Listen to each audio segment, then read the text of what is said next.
Elle était le courage, la lumière, l'incarnation de notre mémoire pour les générations d'hier et celles de demain. Elle était libre, mais pas libérée de tout. Elle était rebelle et intransigeante, discrète et pudique. Rescapée des camps de la mort, icône féministe, grande européenne, elle a été l'une des rares personnalités politiques à faire l'unanimité. Simone Jacob est née à Nice le 13 juillet 1926 dans une famille juive. À 16 ans et demi, elle est bachelière quand elle est déportée sous son nom d'emprunt, Simone Jacquier, avec sa mère et sa sœur à Drancy, puis Auschwitz, puis Bergen-Belsen, où dans des conditions de vie épouvantables, plus de 50 000 personnes, dont sa mère, meurent du typhus, de faim, de désespoir, d'humiliation, de déchéance. Pour éviter l'extermination, elle avait dit qu'elle avait 18 ans. Elle peut donc travailler. Si on est libéré après la guerre, peut-on redevenir un être normal quand on n'a plus envie de vivre? Dans cette angoisse permanente, elle se demande si ça vaut la peine de lutter dans un monde qui n'existe plus. Son père, son frère sont morts aussi dans des camps. Elle a survécu comme elle a pu, instinctivement. Elle, le numéro 78 651. Elle ne se doute pas pendant cette horreur qu'elle viendrait un jour immortelle. Mai 1945, elle revient en France avec sa sœur et choisit de taire sa vie en déportation. Elle y a connu Marceline, son amie inséparable qui aura plus tard un parcours dissemblable et complémentaire, sa jumelle contradictoire. Elle épouse Antoine Veil en 1946. Ils auront 3 garçons.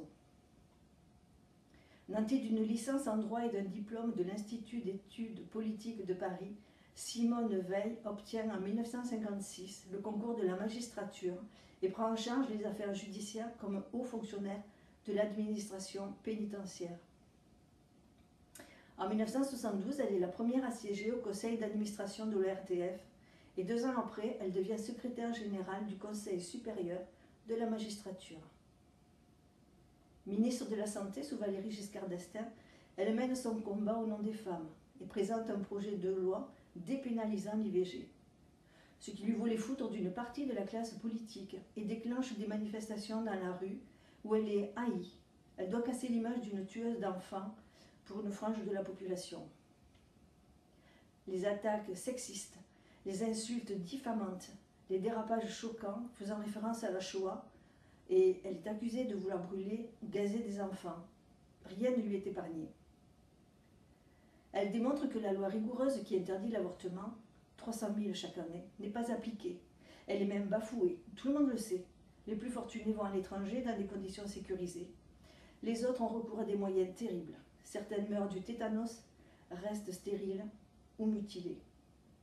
Une femme meurt par jour en 1970. À cette époque, j'avais 20 ans et j'ai été confrontée en tant qu'élève sage-femme à l'horreur de cette situation, quand je recevais des femmes parfois de mon âge qui venaient de subir la violence d'un avortement clandestin.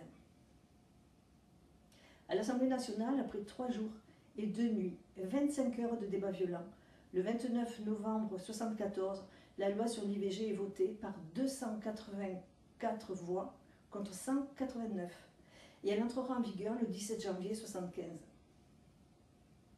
On peut retrouver sur Internet l'intégralité de son célèbre et historique discours du 26 novembre 1974, prononcé devant l'Assemblée nationale qui comptait alors 9 femmes pour 421 hommes.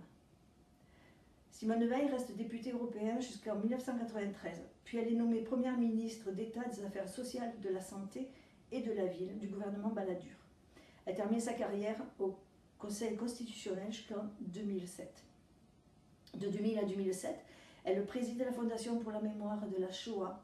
Elle est considérée comme l'une des promotrices de la réconciliation franco-allemande et de la construction européenne.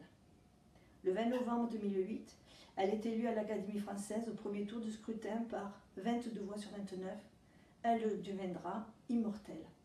Elle siégera au fauteuil numéro 13, celui de Racine. En 2009, elle est promue grand officier de la Légion d'honneur. Elle avait refusé quelques années plus tôt. Simone Veil décède le 30 juin 2017 à Paris. Elle fait son entrée au Panthéon avec son époux le 1er juillet 2018. Et et elle est la 5e femme à entrer dans ce monument, mais c'est la première fois qu'un homme accompagne son épouse. On dit d'elle qu'elle fait partie du cœur et de la conscience collective de notre nation, qu'elle incarne la France, son honneur, sa grandeur, son courage et sa dignité en toute situation et dans l'adversité.